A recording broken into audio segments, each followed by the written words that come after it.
स्वागत है आप सबका आज के नए टॉपिक रैंकिंग में। साथियों, रैंकिंग एक ऐसा टॉपिक है जो इंडिपेंडेंटली भी इससे क्वेश्चन आते हैं और जब आप सिटिंग और पजल की बात करते हैं तो वहां पर ये टॉपिक बहुत ज्यादा इंपॉर्टेंट हो जाता है। तो आइए देखते हैं सबसे पहले इससे संबंधित कुछ महत्वपूर्ण फैक्ट्स को। पहला, फॉर्मूला केवल ये है आपका, ठीक है। इसमें टी, P1 और P2 क्या है? टी है कुल संख्या, P1 है किसी एक व्यक्ति का स्थान बाएं या प्रारंभ से, P2 क्या है? दाएं या अंत से उसी व्यक्ति का स्थान। ध्यान रखिएगा ये एक ही व्यक्ति के बारे में बात हो रही है। अब अगर इसी फॉर्मूले से हम निकालना चाहें, मान लीजिए कुल व्यक्तियों की संख्या निकालनी है और हमको प्रारंभ और अंत से स्थान दिया गया है तो आसानी से निकल जाएगा। अगर कुल व्यक्तियों की संख्या दी गई है, अंत से स्थान दिया गया है तो प्रारंभ से स्थान आप निकाल सकते हो। ठीक है, ऐसे कुल व्यक्तियों की संख्या और प्रारंभ से स्थान दिया गया है तो अंत से भी स्थान आप निकाल सकते हो। ठीक है, इसके अलावा एक इंपॉर्टेंट बात और भी है। पोजीशन को जब आप लोग क्लियर करते हैं, कई बार ऐसा होता है कि पोजीशन किसी एक व्यक्ति की बिल्कुल साफ साफ नहीं दी रहती, तो वहां पर इन शब्दों का इस्तेमाल होता है। किसका? बाएं या प्रारंभ से पीछे है, दाएं या अंत से आगे, बाएं से दाएं, दाएं से बाएं। अगर इसका इस्तेमाल है मतलब जोड़ना, मतलब अगर अपोजिट है, देखिए प्रारंभ पीछे अपोजिट, अंत आगे अपोजिट, बायां दायां अपोजिट, दायां बायां अपोजिट। मतलब अगर अपोजिट है तो जोड़ना है, और अगर सेम है प्रारंभ आगे अंत पीछे, बाएं से बाएं दाएं से दाएं, तब हमें क्या करना है? पोजीशन को घटाने। ठीक है, तो अब हम देख लेते हैं कुछ क्वेश्चंस, ठीक है, जिससे आपका ये वाला जो मामला है ये थोड़ा सा क्लियर हो जाएगा। जैसे ये सवाल देखिए, एक पंक्ति में रघुनंदन का क्रमांक प्रारंभ से 15वां, प्रारंभ से है मतलब बात P1 की हो रही है, अंत से 36वां मतलब बात P2 की हो रही है। तो पंक्ति में कुल कितने व्यक्ति हैं? मतलब आपको दे दिया गया है P1 हमको कितना दिया गया है? 15, P2 हमको कितना दिया गया है? 36। आपको T निकालना है तो T बराबर होता क्या है भाई? P1 प्लस P2 माइनस 1, मतलब 15 प्लस 36 ऋण 1।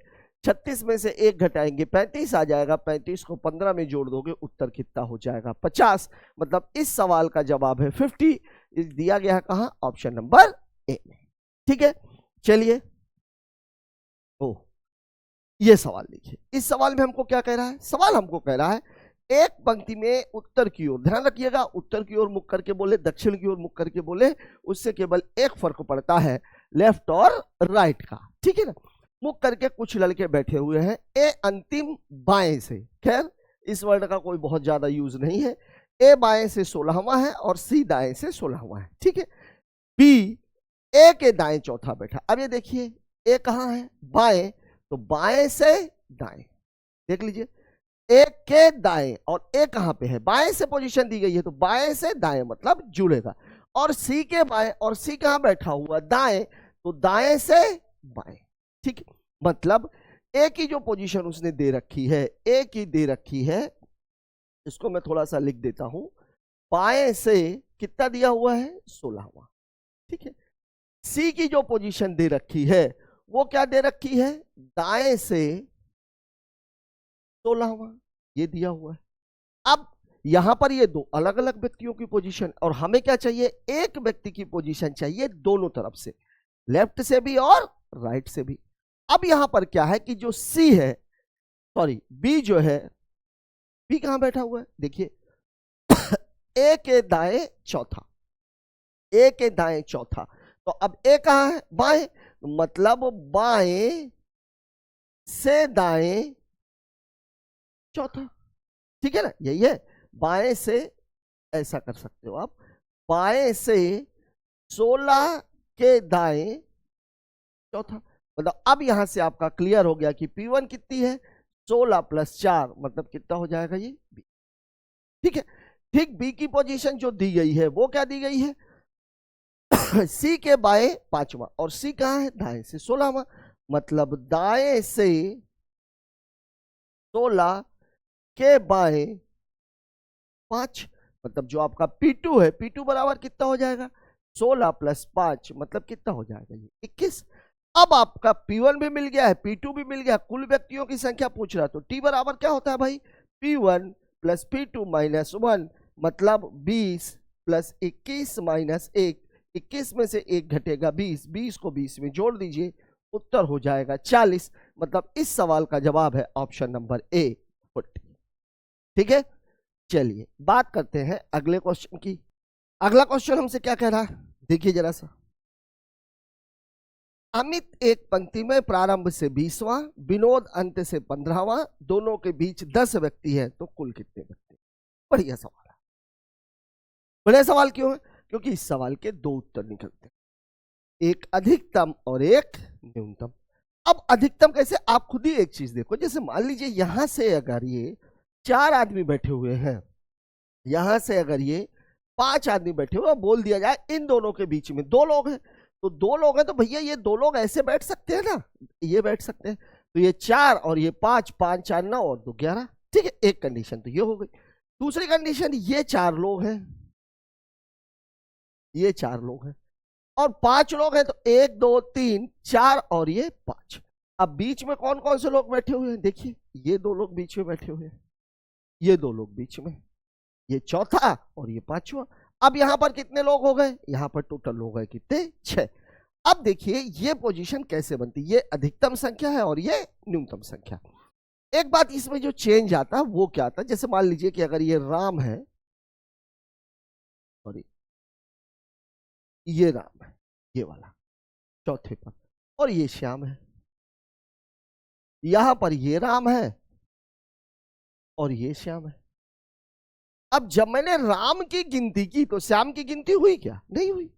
जब मैंने श्याम की गिनती की तो राम की गिनती हुई क्या, नहीं हुई। यहां पर आप देखो, जब हमने राम की गिनती की तो श्याम की गिनती हो गई, और श्याम की गिनती की तो राम की गिनती हो गई। मतलब राम की गिनती कितने बार हो गई, 2 बार, और श्याम की गिनती भी कितने बार हो गई, 2 बार। साथ ही साथ ये जो बीच वाले आदमी थे, जब हमने इसको गिना था तो इन दोनों की गिनती तो नहीं हुई थी, लेकिन यहां पर इन दोनों की गिनती राम को गिनते टाइम भी हो गई और श्याम को गिनते टाइम भी हो गई, मतलब ये भी डबल हो गई। तो अब अगर मेरे को यहां अगर सवाल को लगाना तो मैं सीधा लगाऊंगा, 4 इधर से है, 5 इधर से है, 2 बीच में है, मतलब यहां कितने हैं, 11 लोग। यहां आप देखिए ये 4 और 5 तो है, लेकिन समस्या इस बात की है कि भैया इन दोनों की और साथ ही साथ इन दोनों की जो बीच वाले हैं, इनकी तो मैंने गिनती डबल कर दी है, तो 5 4 9। अच्छा 5वां यहां से भी तो गिन सकते थे ना, 9 - 4 मतलब ये कितना हो जाएगा, 5। ये न्यूनतम संख्या कहलाती है। ये एक्चुअल में राम यहां पे आ जाएगा और 1 2 3 4 5 श्याम यहां पे आ जाएगा, ये है श्याम, ये है श्याम। देखिए इन दोनों के बीच में ये 2 लोग बैठे हुए हैं, ये 2 लोग बैठे हुए, देखिए ये राम की हो गई और ये श्याम की हो गई। तो इस संख्या को हम क्या बोलते हैं, इस संख्या को हम बोलते हैं अधिकतम, और इस संख्या को हम क्या बोलते हैं, इस संख्या को हम बोलते हैं न्यूनतम।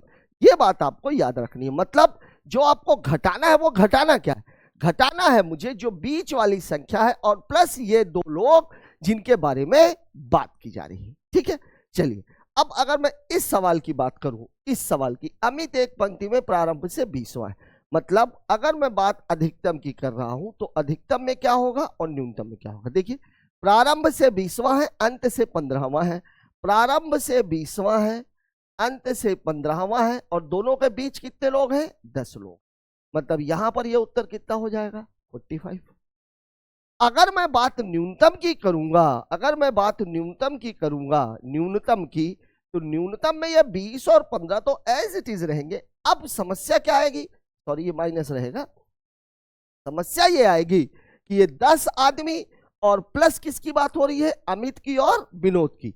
मतलब ये 10 आदमी और प्लस अमित और विनोद ये माइनस हो जाएंगे, तो ये कितना है, 20 और 15 35, 35 - 12 मतलब उत्तर हो जाएगा 23 और अधिकतम हो जाएगा 45। अब देखिए यहां पर आप इसको पहचानोगे कैसे, देखिए दोनों उत्तर एक साथ नहीं दिए रहेंगे, या तो अधिकतम पूछा जाएगा या तो न्यूनतम पूछा जाएगा। वैसे 99% चांस ये है कि अगर ऐसा सवाल आएगा तो अधिकतम तो सभी लोग निकाल लेंगे, सवाल का जो आंसर है वो ज्यादातर न्यूनतम में पूछा जाता है। ठीक है ना, चलिए एक सवाल और देखते हैं। ये देखिए इसी पंक्ति में अमन का क्रमांक प्रारंभ से 10वां, विनोद का क्रमांक अंत से 20वां, दोनों आपस में स्थान बदल लेते हैं, तो अमन का क्रमांक प्रारंभ से 15वां हो जाता है। पहले मैं एक आपको छोटा सा एग्जांपल दे देता हूं। जैसे देखिए, अगर आपको सवाल में यह दिया जाए राम प्रारंभ से 5वां, श्याम अंत से 6वां, स्थान बदलने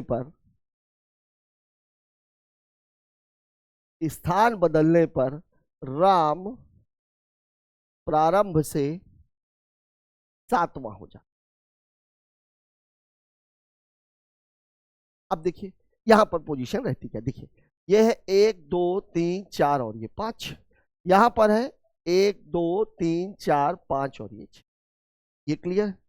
यहां पर कौन बैठा हुआ है? यहां पर बैठा हुआ है राम, और यहां पर कौन बैठा हुआ है? यहां पर बैठा हुआ है। अब सवाल में यह कह रहा है कि इन दोनों ने अपनी पोजीशन बदल दी, मतलब ये पोजीशन हो गई राम की और ये पोजीशन हो गई श्याम की। सॉरी, उल्टा करना है, मतलब ये हो गई श्याम की और ये हो गई राम की। अब आप खुद एक चीज देखो, अब यहां से बोल रहा है स्थान बदलने पर राम प्रारंभ से 7वां, मतलब यहां से लेकर के यहां तक टोटल कितने लोग हैं? 7 लोग। और पहले से जो पोजीशन उसने दे रखी थी यहां पे कितने लोग हैं? टोटल 6 लोग। मतलब ये पर्टिकुलर पोजीशन ऐसी है जहां पर प्रारंभ से भी पता है और अंत से भी पता है। अब यहां पर 3 सवाल निकलते हैं, तो यहां पर इसको पकड़ना कैसे? जैसे देखिए यहां पर बोल रहा है अमन का क्रमांक, अमन का क्रमांक दिया हुआ, मतलब दूसरा कौन है? विनोद का। तो बाद वाले अमन का और पहले वाले पोजीशन को इसकी ले ली है विनोद की। क्यों? क्योंकि स्थान बदलने के बाद अमन किसकी जगह पर बैठ के जाएगा? विनोद की जगह पर। तो अब जैसे इस सवाल को लगाना है, तो इस सवाल को लगाने का तरीका क्या है, अप्रोच क्या रहनी चाहिए? पहला सवाल आपसे क्या पूछ रहा है? पंक्ति में कुल कितने व्यक्ति हैं? देखिए अमन और ये बैठा किसकी जगह पर है? विनोद की जगह पर। तो यहां से अगर मैं टोटल निकालूंगा तो आप खुद देखिए कि जो विनोद का क्रमांक है वो अंत से 20वां है। मतलब अगर इस पोजीशन की बात की जाएगी तो P2 कितना हो जाएगा? 20। अमन का क्रमांक प्रारंभ से 15वां हो जाता है, मतलब P1 की वैल्यू कितनी है? 15। तो टोटल कितना हो जाएगा? टोटल हो जाएगा 15 + 20 - 1, मतलब 35। 35 में से 1 घट जाएगा तो 34। ये बात किसकी हो गई? पहले की। अब अमन और विनोद के बीच कितने व्यक्ति हैं? ये 2 तरीके से आप निकाल सकते हो। पहला तरीका क्या है?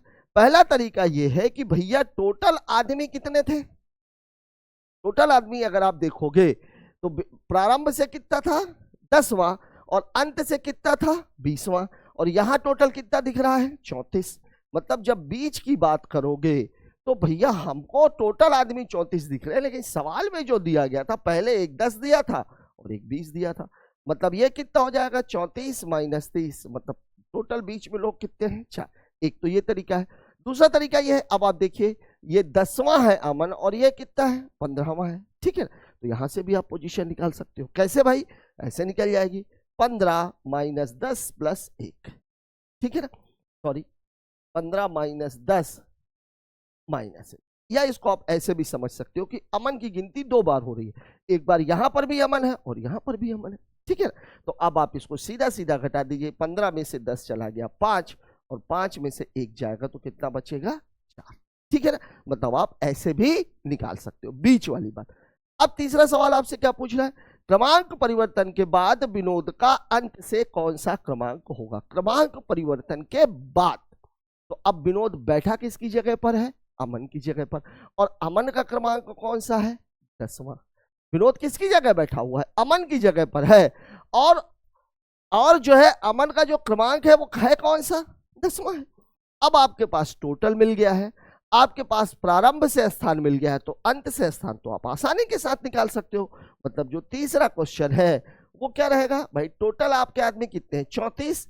34 में से इसकी पोजीशन कौन सी है? 10 + 1, मतलब 35 में से 10 जाएगा तो बचेगा कितना? 25। मतलब तीसरे सवाल का जवाब हो जाएगा 25। तो रैंकिंग का जो बेसिक था, सवालों को डील कैसे करना है, पोजीशन कैसे निकालनी है, ये अभी आपने देख लिया। अब अगले वीडियो में हम बात करेंगे रैंकिंग से संबंधित कुछ ऐसे सवालों की जो प्रीवियस ईयर्स में पूछे गए हैं और साथ ही साथ आपके जो बेसिक्स को कंप्लीट करने के लिए आवश्यक है। और फिर तीसरे सेक्शन में हम बात किसकी करेंगे? तीसरे सेक्शन में हम बात करेंगे ऐसे सवालों की जो टफ है और साथ ही साथ मेंस के एग्जाम में, चाहे वो रेलवे हो और चाहे वो एसएससी हो, इसमें पूछे गए। तो इस वीडियो में फिलहाल इतना ही। मिलते हैं अगले वीडियो में और बात करते हैं इससे रिलेटेड क्वेश्चंस की। तब तक के लिए जय हिंद।